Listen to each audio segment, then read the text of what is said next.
IBN 7 हौसला है।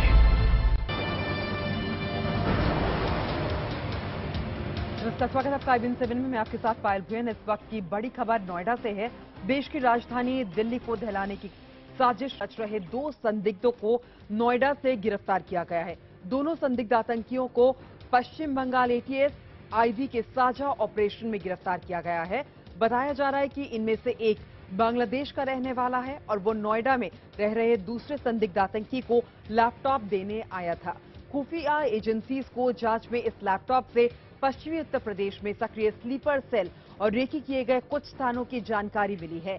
खुफिया एजेंसीज ने जानकारी के आधार पर पश्चिमी उत्तर प्रदेश और NCR में रह रहे स्लीपर सेल की तलाश शुरू कर दी है। सूत्रों के मुताबिक 19 दिसंबर 2014 को खुफिया ऑपरेशन के बाद नोएडा सेक्टर 14 के पेट्रोल पंप के पास से दोनों संदिग्ध गिरफ्तार किए गए। सूत्रों का यह भी दावा है कि कई और आतंकी जो बांग्लादेश और नेपाल के रास्ते भारत में दाखिल हुए हैं, वो भी दिल्ली NCR में छिपे हो सकते हैं। उनकी तलाश के लिए छापेमारी जारी है।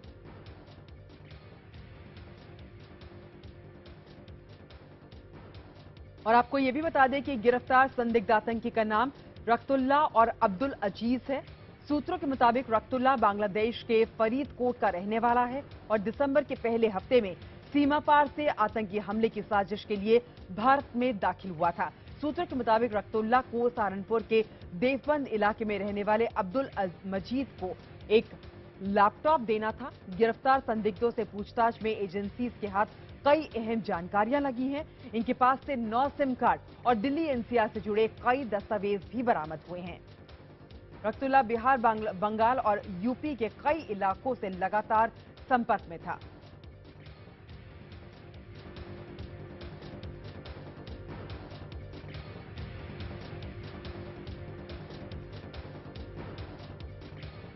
हमारे साथ हमारे संवाददाता पुनीत त्रिपाठी जुड़ चुके हैं। पुनीत, कई टेरर अलर्ट्स हैं। जयपुर में मंत्रियों को चिट्ठी लिखी गई थी कि आप जो कर सको कर लो, 26 जनवरी को हम आतंकी धमाका करेंगे। साथ ही राजधानी में टेरर अलर्ट है। हमने जगह जगह देखा कि किस तरीके से पूरा जो देश है वो टेरर अलर्ट है और ऐसे में 2 संदिग्ध आतंकियों को पकड़े जाना और उनके लैपटॉप से रेकी किया हुआ जो सामान है वो भी बरामद होना, ये कितना अहम हो जाता है यहाँ पर? देखिए, कह सकते हैं कि सुरक्षा एजेंसियों के लिए चिंता की बात है कि अगर संदिग्ध आतंकी जो पकड़े गए हैं वो किस किस मकसद से आए थे, क्या उनका कुछ ऐसा मकसद था कि उनकी गड़बड़ी की कोई प्लानिंग थी। ये सारी अगर चीजें जानकारी निकल के आती हैं तो साफ तौर पे उनके लिए एक चिंता की बात होगी। जिस तरीके से लगातार खुफिया एजेंसियां जो है वो इनपुट दे रही थी कि NCR के इलाके में गाजियाबाद या नोएडा हो, इस इलाके में जो संदिग्ध आतंकी हैं वो छुपे हो सकते हैं। उसके बाद से लगातार जो है पुलिस लगातार कोशिश कर रही है कि अगर ऐसे संदिग्ध लोग इस इलाके में है तो उनकी धरपकड़ की जाए और इसके लिए लगातार ऑपरेशन भी चलाया जा रहा है। वहीं दिल्ली पुलिस की स्पेशल सेल कहें तो वो भी एक तरीके से अलर्ट है 26 तारीख को देखते हुए, और वो भी सारी जो जानकारियां मिल रही हैं वो इकट्ठा कर रही है। जो ये 2 गिरफ्तारी हुई है उसके बारे में जानकारी स्पेशल सेल को भी है, उसके बारे में जानकारी UP ATS को भी है, लेकिन फिलहाल जो है वो दोनों संदिग्ध अभी बंगाल पुलिस के पास है और उनसे पूछताछ की जा रही है। जो दस्तावेज मिले हैं वो उनको खंगाला जा रहा है। हमारे साथ हमारे और 2 संवाददाता विक्रांत दुबे और साथ ही निशात शमसी भी फोन लाइन पर जुड़ चुके हैं, लेकिन सबसे पहले रुक विक्रांत दुबे का करेंगे बंगाल से। विक्रांत, 27 वेबसाइट से जिनको केंद्र सरकार ने पश्चिम बंगाल को भेजी है, ये जानते हुए कि इन वेबसाइट्स में जो चलाया जा रहा है वो पाकिस्तानी खुफिया एजेंसीज ISI जो है उसके हवाले से उसके कुछ एजेंट्स हैं जो उस पर काम कर रहे हैं।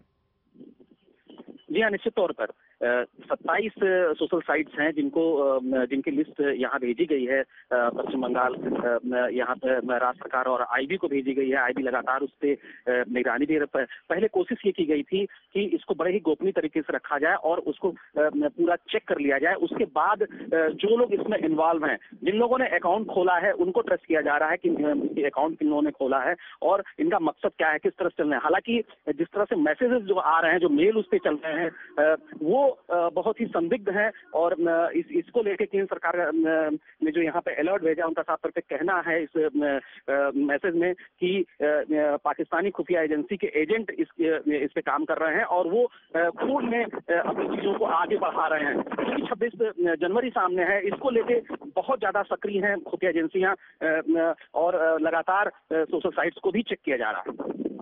बिल्कुल, साथ ही हमारे साथ निशात शम्सी भी हैं, मुंबई से जुड़े हुए हैं। निशात, जिस तरीके से ये खबर है कि ये रख्तुल्लाह जो है वो बांग्लादेश से है और कई ऐसे आतंकी हो सकते हैं, संदिग्ध लोग हो सकते हैं जो नेपाल और या फिर सीमा पार से भारत में घुसे हों, ऐसे में इन दो जो आतंकियों को पकड़ा गया है, अगर ये लोग अपने मंसूबे में कामयाब होते तो कितना नुकसान पहुंचा सकते थे? बिल्कुल पहले देखिए, हाल के दिनों में जिस तरह से खुफिया एजेंसी लगातार अलर्ट दे रही है, जाहिर तौर पर देश पर खतरा तो जरूर बना हुआ है और इसी को देखते हुए जो तमाम कोशिशें कह सकते हैं जांच एजेंसी और खुफिया एजेंसियों की, वो की जा रही है और शायद इसी का एक कड़ी है जो अब ये रख्तुल्लाह नाम शख्स उनके गिरफ्त में आया है। इसका मकसद क्या था, वो इस तरह से भारत में क्यों दाखिल हुआ था, ये अब तक साफ नहीं है। लेकिन अब्दुल अजीज के साथ जो उसने लैपटॉप की लेन देन की है, उसमें जो दस्तावेज और जो चीजें उनके पास से बरामद हुई है, जाहिर तौर पर जांच एजेंसियों के लिए बड़ी बेचैनी वाला मामला है, क्योंकि उनको शक है कि इनके अलावा भी कुछ लोग और भी दिल्ली एनसीआर, खास तौर से बार बार इस बात का जिक्र खुद गृह मंत्रालय भी कर रहा है कि दिल्ली एनसीआर इस बार कुछ ज्यादा ही खतरे में है और इस पर नजर रखने की जरूरत है। तो ऐसे में इनका मकसद क्या था, ये अब तक साफ नहीं हो पाया। लेकिन जो सूत्र है उनकी माने, वो जाहिर तौर पर किसी बड़े साजिश के तहत यहाँ पर पहुंचे थे और इस बात का भी अंदेशा है कि देश में और खास तौर से इन्हीं इलाकों में 2 से 3 की संख्या में कुछ और लोग भी मौजूद हो सकते हैं। इनकी तलाश में लगातार जो जांच एजेंसियां हैं, खुफिया एजेंसियां हैं, वो तलाश में जुटी है। जी बिल्कुल, बहुत बहुत शुक्रिया निशांत आपका भी, विक्रांत आपका भी और पुनीत आपका भी हमारे साथ जुड़ने के लिए और तमाम जानकारी देने के लिए। तो नोएडा से 2 संदिग्ध आतंकी को गिरफ्तार किया गया है। इसमें जो रख्तुल्लाह था उसके मंसूबे थे कि वो दिसंबर के शुरुआती हफ्ते में ही कोई बड़े धमाके को अंजाम दे सके।